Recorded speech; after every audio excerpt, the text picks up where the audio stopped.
Muy buenos días a todos y a todas. Agradezco su presencia y su participación en esta ceremonia y en estos diálogos que se abren como una forma de compartir. Si alguien desea tomar la palabra, expresar alguna pregunta o expresar alguna experiencia, adelante, por favor, es un buen momento. Adelante, Alejandra. Adelante, Maya. muy respetable Alejandra. Buenos días, maestro, y buenos días a todos. Quiero preguntar sobre la relación de los sueños. O sea, ¿por qué sueña uno y a veces no tiene ni siquiera lógica? O a veces también no los recuerda. Bueno, no sé si me pudiera comentar algo. Gracias. Sí. Los sueños son expresión del lenguaje del inconsciente a través de sensaciones, reacciones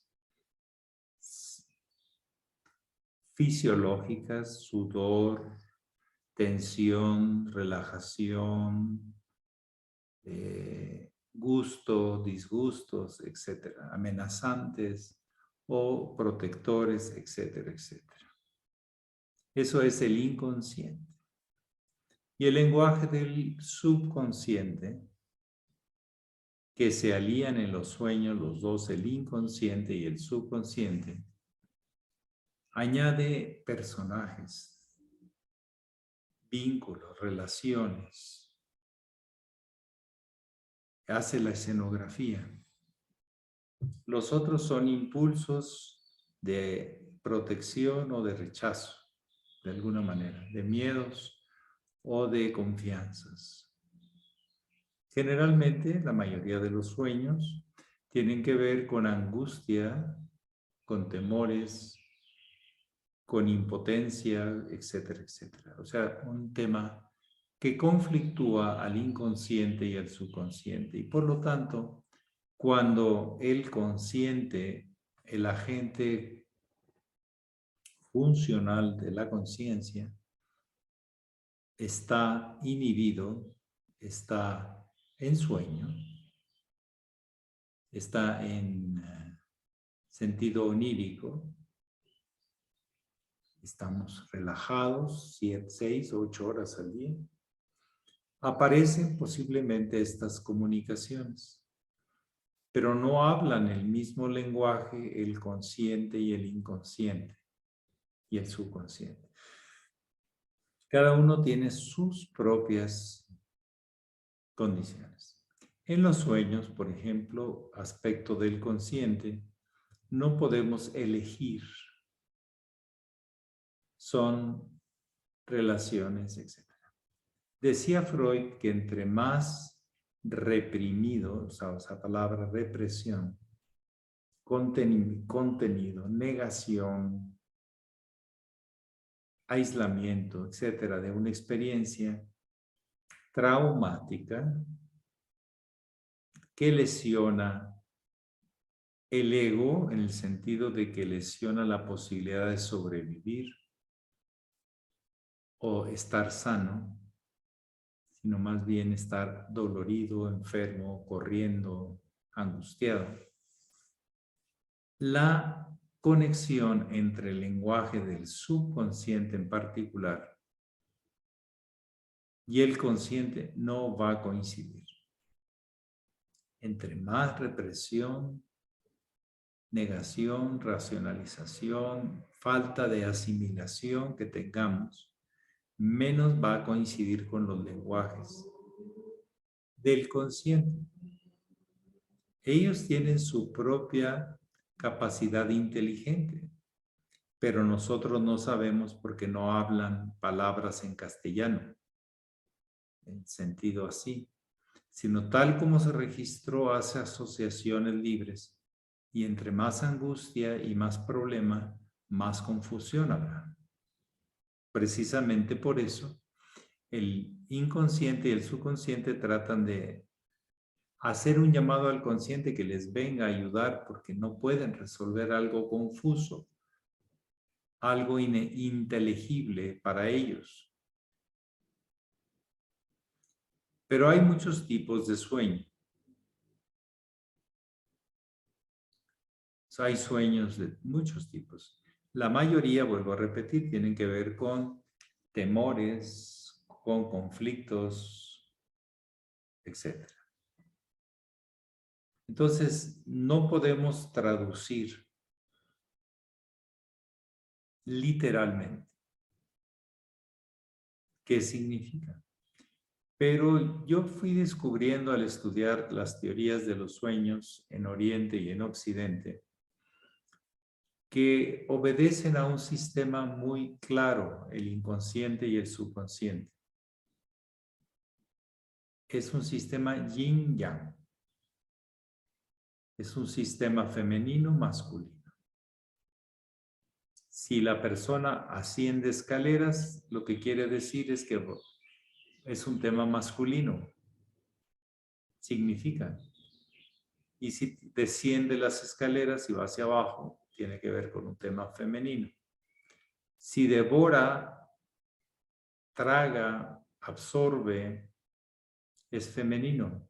Si refleja, empuja, destroza, es masculino. Son los lenguajes del subconsciente. Si usted los quiere entender racionalmente, no los va a encontrar racionales. Son simbólicos, asociados. Y como tenemos esas vinculaciones yin-yang de lo más básico, todos los seres humanos, todos los seres en la vida, todos hemos provenido de una relación masculino-femenina, yin-yang, yang-yin. Todos. No hay sed, hasta inclusive los minerales tienen que ver con ionizaciones y cadenas negativas y positivas de iones. Y en base a eso se construyen cada elemento. Entonces, estos tienen que primero descifrarse con el contenido básico, si es femenino o masculino, y luego asociarlo con algún tema que esté sucediendo, porque sí está sucediendo algún tema, por eso trae a colación esa expresión, pero no es en castellano, está como en chino, está como en un lenguaje desconocido, simbólico, personificado, personal. Los sueños sí tienen mucha importancia, pero ¿cómo le vamos a dar importancia a algo que no podemos descifrar? A algo que no podemos traducir, decodificar. Desencriptar sería ya usar un lenguaje muy moderno, muy actual. Está encriptado. Si no nos damos cuenta de los sueños, es que mi capacidad racional impera demasiado y mi parte subjetiva no tengo tanta comunicación entre el consciente o el inconsciente. O porque lo niega o porque no le interesa. Le interesan cosas muy externas. Pero sí los sueños tienen su importancia. Tanto los conflictivos como los inspiradores, que son pocos, pero a veces se dan. Hay sueños de telepatía entre personas, que a través del sueño me comunicaste algo. Hay sueños de conflicto, hay sueños de huir, hay sueños de confrontar, hay sueños de etcétera, etcétera. Hay muchos tipos de sueños. Pero lo más importante es entender que están en el lenguaje simbólico. Son pocos los que tienen una correspondencia directa con lenguaje común, como el que estoy hablando ahorita. Así no es tan sencillo. ¿Se sueña una persona que ya murió? También se puede soñar una persona que ya se murió, sobre todo en los primeros meses de haber fallecido, porque es un vínculo de comunicación. tanto personal como con otras personas. Y no quiere decir que una persona que aparece en el sueño sea esa persona, sino es el símbolo asociado, es el mensaje encriptado que debemos de descifrar. No son simples el descifrar sueños.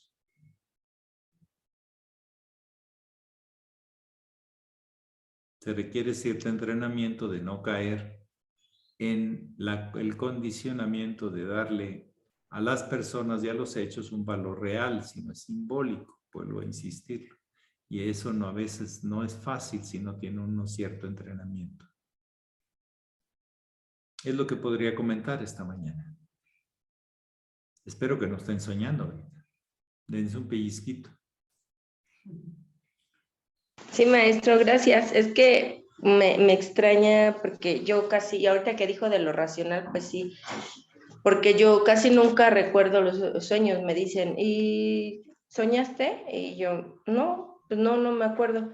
Y ayer sí fueron como muchos sueños, hasta me despertaban. Yo creo que, como dice el mismo subconsciente, que no me gusta, no les encuentro lógica, me hacen que me despierte porque no les encuentro lógica. Entonces se me hizo muy extraño eso y por eso le quería preguntar. Gracias, maestro. Lo que hay que hacer es, cuando recién nos despertamos, anotarlo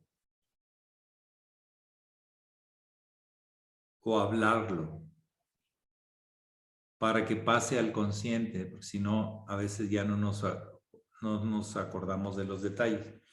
Cuando ya pasa a escribirlo o a mencionarlo, hablarlo, especialmente escribirlo, aunque sea el bosquejo del sueño, es más fácil luego recordarse, ya cuando uno está consciente. Se habla que cuando uno está soñando, uno tiene cierto tipo de parpadeos. Pero hay gente que ve que la gente está teniendo esos parpadeos de alta velocidad. No PNP creo que se llama. Y no recuerda el sueño. Es una relación positiva entre el consciente y el inconsciente. Es una valoración.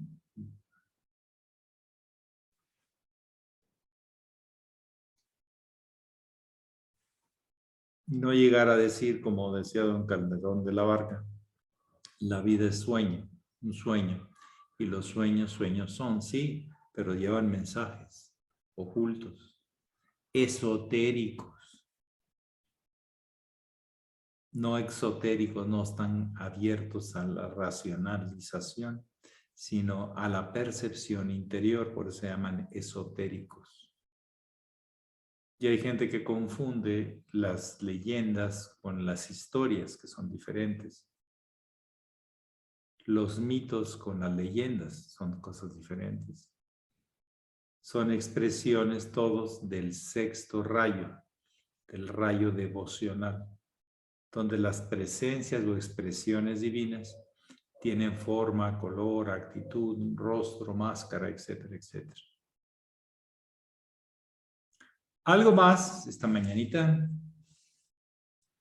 Gracias, maestro. Una gran parte de nuestra vida y ni nos damos, como dicen, color, no nos damos ni cuenta. Adelante, muy Nat. respetable, Nar. Gracias, Pati. Buenos días, maestro. Buenos días al grupo. Quisiera hoy preguntarles sobre los evangelios apócrifos. Nosotros usamos en el antenaje la Biblia como uno de los libros sagrados. Yo a veces uso el Bhagavad Gita también o el Tao Te Ching. Y sé que usted utiliza siempre la Biblia. A mí también me inspira.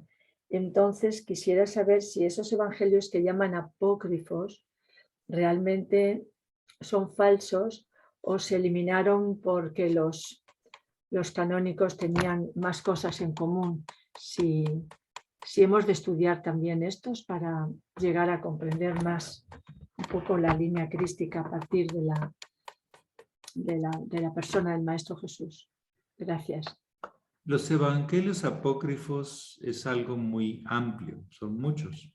Vayan a ver en Maestros del Saber, en el área de religión, y por ahí evangelios apócrifos, y verán, pues creo que tengo ahí como en carpetas, como unas 80 carpetas, o sea, de diferentes expresiones, escritos. Puede ser que cada uno de los evangelios contenga hechos históricos, que sí alguien lo observó o se le transmitió en forma oral, o puede ser que fueron anhelos proyectados en historias inventadas, no lo sabemos. Pero inclusive puede ser hasta los evangelios oficiales o canónicos. Ahora, si nos estudiamos un poco de historia, un poco, cómo la iglesia cristiana escogió no solo los evangelios, sino qué libros de la Biblia integrar a su Biblia, a la Vulgata, para el público, de acuerdo a la doctrina católica. Hubo una reunión, o varias reuniones, muchas reuniones, donde ellos decían, este es mi dogma, esto es lo que yo no puedo negar, esto es lo que yo tengo que siempre sostener. Y si alguno de estos escritos ponía en conflicto una creencia del dogma cristiano, no se aceptó. No es que se negara, sino que no se aceptaba integrarlo a la doctrina y al dogma oficial. Voy a usar una expresión, no me conviene que este escrito lo conozca la gente como oficial.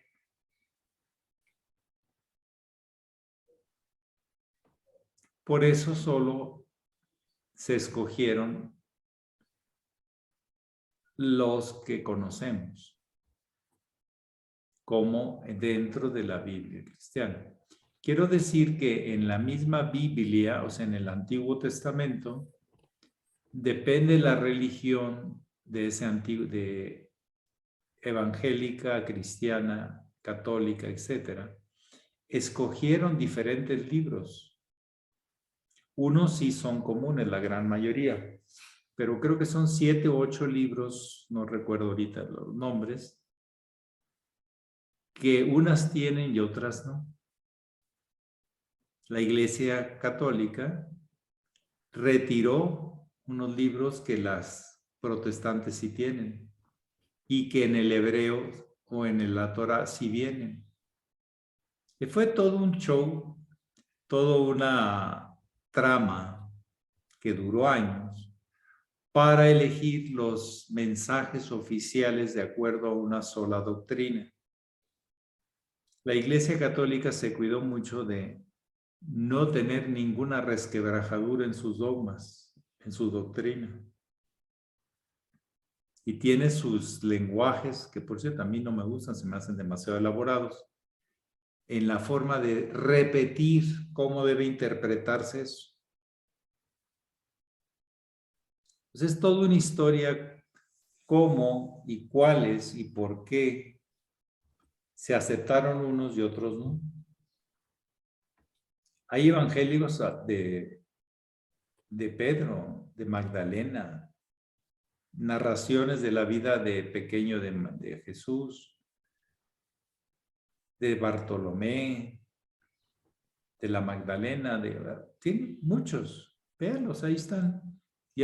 Hay unos libros integradores y hay unos que están específicos. Me di a la tarea de conocer un poquito, porque no iba a dedicar tanto tiempo a eso.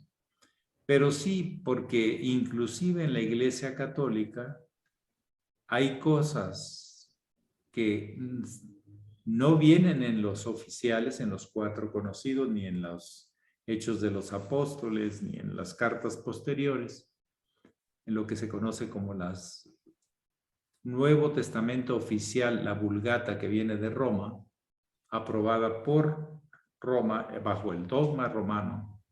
Por eso se dice católico, apostólico y romano. ¿Sí? Que tienen que ir a las fuentes apócrifas, porque no vienen de ahí. Por ejemplo, el tema más importante de los Reyes Magos no viene de la Vulgata, de los evangelios oficiales, viene de otras fuentes. O sea, puede ser que aparecieron en forma muy subjetiva y a alguien se le ocurrió escribirlos en tal fecha bajo su subjetividad. O puede ser que sí contengan muchos datos históricos, pero ¿cómo los vamos a corroborar? ¿Cómo los vamos a certificar? La Iglesia Católica tuvo sus formas de descalificar una gran cantidad de evangelios apócrifos. O sea, no se tiene la certeza de que tengan un valor real, pero eso lo dicen subjetivamente, de acuerdo a su doctrina y a su dogma. Es toda una historia de la era de Piscis, de cómo se hizo esto. Pero ha habido gente que ha recopilado eso porque tienen muchos temas fundamentales. Por ejemplo, Tomás tiene una interpretación de su evangelio copta, o bien de Egipto, y otra de arameo, y otra de no sé qué. O sea, el mismo tema que narra un o apóstol o un cristiano, a veces tiene 3, 4 interpretaciones de acuerdo a quién lo recobró o lo integró a su doctrina. Es todo un tema eso de los evangelios apócrifos. Quedan en la subjetividad, inclusive muchos datos que están en los evangelios otros. Aunque dentro del dogma católico, apostólico y romano, se tiene que aceptar que esos son así literalmente como fueron. Se tienen que aceptar las historias sin subjetividad, porque así están escritas y de acuerdo a como yo las interpreto. Una interpretación institucional. Es todo un tema. Yo lo dejo en que ustedes investiguen, pero ya les he recopilado una gran cantidad de evangelios apócrifos. Creo que ostenten la gran mayoría, sin que no todos, y ahí está para ustedes. Maestros del saber en la área de religión, en temas evangelios apócrifos, hay muchas carpetas, porque hay veces que encontré un mismo evangelio en 2, 3 versiones, entonces preferí meterlo en carpetas. Y uno sí decía que si era copto y que si era de acá y que si era de allá. Otros no decían. Bueno, eso es hasta donde yo voy, pero ustedes pueden hacer seguramente una mejor investigación. Adelante, Maya. Muchas gracias. Hola, Hola, mi chapulín. buenos días. Mi querido chapulín, ya te dije que en la televisión decían mi pequeño saltamontes. ¿Cómo te gusta que te diga, chapulín o saltamontes? Chapulín. Ah, chapulín. El chapulín de los diálogos. Muy bien. Adelante. Sí, Maya. ¿Qué es una constelación familiar? Por favor. Gracias. Sí, son las relaciones en luces y sombras que por algo tenemos en vínculo con nuestros ancestros. Y entonces esos patrones o relaciones configuran mucho de nuestra psique. Van relacionados a lo que ya tenemos como archivo adentro, en la psique. Y entonces intentan sacarlos, aunque son técnicas muy, muy antiguas, me estoy refiriendo a la prehistoria, de configurar, de reflejar, proyectar lo que llevamos adentro. Y el señor Hellinger descubrió que se podía hacer con personas voluntarias y que las expresiones de esa constelación, esa relación entre luces y sombras, porque cuando ves una constelación en el cielo, ves luces, las estrellas, pero ves también los huecos negros. Entonces, vio como psicólogo que esto podía ayudar a configurar de dónde vienen o cómo hemos guardado las buenas y las malas relaciones con nosotros y con los demás, especialmente con las personas en parentesco sanguíneo o en relación a el parentesco de convivencia que nos toca en una etapa de nuestra vida. Hay tribus muy antiguas, que conservan ritos muy antiguos, estoy hablando de miles de años, que de alguna manera hablan de esa relación con los ancestros y que en cada de esos ancestros están vivos en nosotros. Partiendo de ahí, esto se puede constelar, se puede hacer una relación entre los puntos de luz y los puntos oscuros.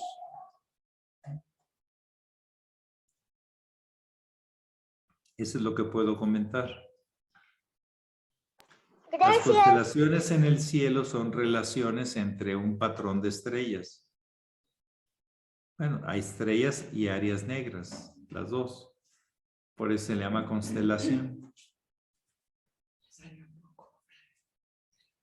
Sí, gracias. ¿Alguien más desea compartir, preguntar? Adiós, lo quiero mucho. Adiós, lo quiero. Igualmente, Maya, un abrazote. Y a Igualmente. brincar por la vida. Que tienes fuerza, impulso para hacerlo. Adelante. Adiós. Adiós. ¿Alguien más?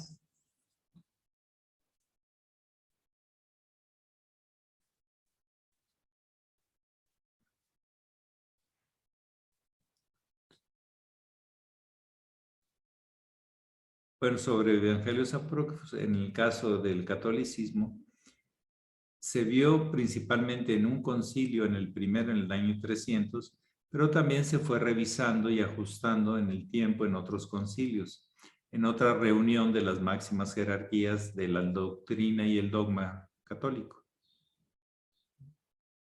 Los ortodoxos manejan otra Biblia. Quitan unas cosas y agregan otras. Los coptos, una cosa y otra cosa. Los ortodoxos de Rusia y los ortodoxos armenios no manejan lo mismo. Etcétera, etcétera. Es toda una historia ahí para los que quieran pasarse y quemarse un rato las pestañas. Y hay que entender lo que el historiador o el comentarista hace. Porque cada temas subjetivos pueden caer ahí, personales. ¿Algo más? Buenos días, muy honorable Sachela. Buenos días, hermanos, ¿me permite? Muy buenos días. Desde Los Ángeles. No, aquí en Coahuila, en Parras, Coahuila. Ah, en Parras, Coahuila. Ah, perdón, con la Angelita, con la ángel de la guarda, perdón, disculpe. ¿Qué pasó, reverendo Alejandro Raúl Esparza? El tema de la historia de los cristianos primitivos me ha interesado bastante y hay un proceso que cuando lo descubrí, alguien me lo expuso, el proceso de que los primeros cristianos evolucionaron, cómo fue esa evolución hasta convertirse en la Iglesia Católica, Apostólica y Romana. Fíjense, romana, no, me parece una terrible contradicción que los romanos los querían exterminar a muerte y pues terminaron aliándose. ¿verdad? Creo. A Sí, ver, se ¿nos hizo puede- un imperio del tema religioso y el imperio político a través de Constantino. Y ahí fue la deformación de poner el Cristo crucificado. Muerto para tener la razón yo en presente. Ella no puede hablar, pero yo te voy a hablar. Es toda una historia e interpretaciones de cómo fue dándose esa evolución o esa historia. Adelante. Sí, esa imagen del Cristo crucificado se la impusieron los romanos a los primeros. Sí. Ya no. Antes no. No, celebraban la resurrección, más bien. Sí. Y eso de que el Cristo murió por mis pecados, como dicen, está en chino, ¿verdad? Es No. que el por mis pecados es más bien para redimir mis pecados. Ya luego se ajusta en los temas de doctrina, que ese por mis pecados en realidad significa para la redención de mis pecados. Ah. Por eso se habla de que es el Cristo Salvador que murió, pagó nuestros pecados con su muerte, su sacrificio, para que nosotros ya no tuviéramos pecado. Es que Dios, y su Hijo Dios, pues la única justificación de haber venido aquí con estos bárbaros, que somos los humanos a veces, pues era para enseñarnos y le pagamos nosotros entonces con nuestra ignorancia de su identidad, voy a ponerlo así, divina, ser uno con Dios. Entonces, pues tuvo que pagar nuestra ignorancia y nuestros maltratos. Hay una victimización en ese sentido. ¿Sí? Iniciáticamente no se victimiza nada. Se comprende el sentido, pero no se victimiza. Pero en las religiones es muy normal encontrar victimizaciones. Y entonces hubo grupos de cristianos, de los primeros cristianos que no siguieron esa trayectoria y de ahí salieron los ortodoxos y algunas otras iglesias, creo. Sí, los coptos, los armenios, los otros, sí. Es que tenemos que entender que antes no estaban relacionados. No tenían un poder central. Por eso se hizo a través del imperio una oficialización centralizada. Las diferentes comunidades o iglesias, tal como aparecen en los evangelios y otros, las iglesias, las comunidades, es el mismo sentido. No tenían a veces comunicación entre ellos, por eso iban desarrollando variantes. Además, los diferentes apóstoles, y no solo Pedro, y no solo, que aunque no es el apóstol, el Pablo, Santiago, Tomás, Andrés, todos dieron naturalmente durante sus 20, 30, 40 años de ministerio versiones tamizadas por su recuerdo personal, por sus creencias personales. Entonces había mucha divergencia de visiones de algunos puntos, algunos muy fundamentales, otros no tanto, entre las iglesias. Todo esto se viene a consumar hasta que ya la iglesia ortodoxa se decide retirar. Y el tema fundamental fue el tema del Papa. ¿El Papa era la última autoridad en todo o no? Los ortodoxos dijeron no. Y los católicos apostólicos romanos dijeron sí, pues estaban acostumbradas a una visión imperialista de un dictador o de una monolítica. En el camino crístico, que es el que tratamos de enseñar y de seguir, no hay que imponer nada de creencias. Hay que transmitir la enseñanza y que cada quien descubra y se haga responsable de su crecimiento. La otra manera, la como sucedió en la historia, fue muy paternalista o maternalista, cualquiera de las dos que se quiera ver. demasiado protectora, no eres capaz de entender, no eres capaz de pensar. Yo te tengo que decir cómo y para qué y por qué, porque yo sí sé. El tema este es muy clásico de un imperio, que todavía se sigue repitiendo y se repetirá. El no reconocer las capacidades en otros seres humanos de crecer por sí mismos, para sí mismos. Y compartir eso con los demás. Como experiencia, pero no como una nueva doctrina o no como un nuevo dogma. Todavía estos dilemas que aparentemente son históricos los seguimos teniendo en las relaciones entre los seres humanos. Pero la historia nos ayuda a aclarar estas formas que a veces no son tan sabias, pero son de acuerdo a su tiempo, de transmitir una enseñanza a ser vivida o una doctrina, un dogma a ser impuesta. Y no es lo mismo. La línea iniciática es una enseñanza transmitida, no un dogma o una doctrina impuesta. Tenemos que tener cuidado de no ver esa imposición, que mucha gente fácil ante la ignorancia o ante la falta de práctica deforma la línea crística, la línea búdica, por no entenderla en su fundamento. No se impone, se transmite. ¿Y a qué pasa después? Bueno, no sé. Pero el tema de control y de imposición es clásico imperial.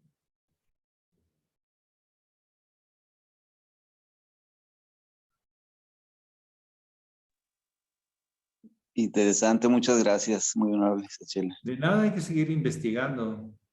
Sí. Y luego los que dicen que los imperios deben ser impuestos, acaban al morir sus líderes en fragmentaciones que luego los obligan a tener divisiones. Y luego sale otro que quiere imponer, por ahí otro imperialista, como es en el caso de la JEFU ahorita. Hay una sola persona que parece que es la que sabe, dice e impone su criterio de cambio de todas las bases de la iniciación. A mí se me hace muy arriesgado y fuera de lugar, pero bueno, hay gente que pues, cree en eso que vamos a hacer. Si nuestra línea no es imponer nada, tenemos esa fuerza, pero a la misma vez esa debilidad ante la ignorancia y el manejo político. Pero bueno, tendremos que ir aprendiendo en base a lo que ha venido pasando para no volverlo a hacer y hacerlo mejor de lo que ha venido pasando, porque nos vamos a fortalecer más y entender la línea. No es cualquier cosa entender la línea. Se tiene que vivir. No es un tema de estudio solo de libros, aunque los libros nos ayudan bastante para ubicarnos ante el presente. ¿Algo más? Hoy fueron temas de discurrir, temas apócrifos, temas de la línea crística y la doctrina religiosas, etc. Una última y nos vamos.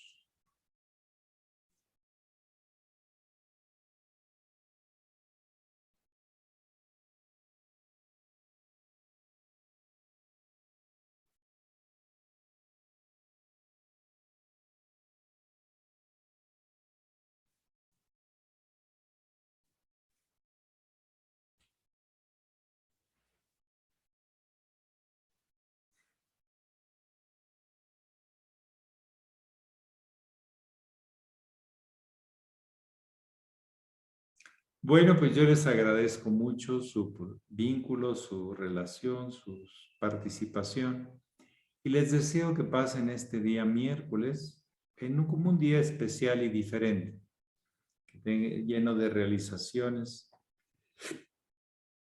y de que se vayan aclarando a sí mismos y poniéndose en claro con la vida.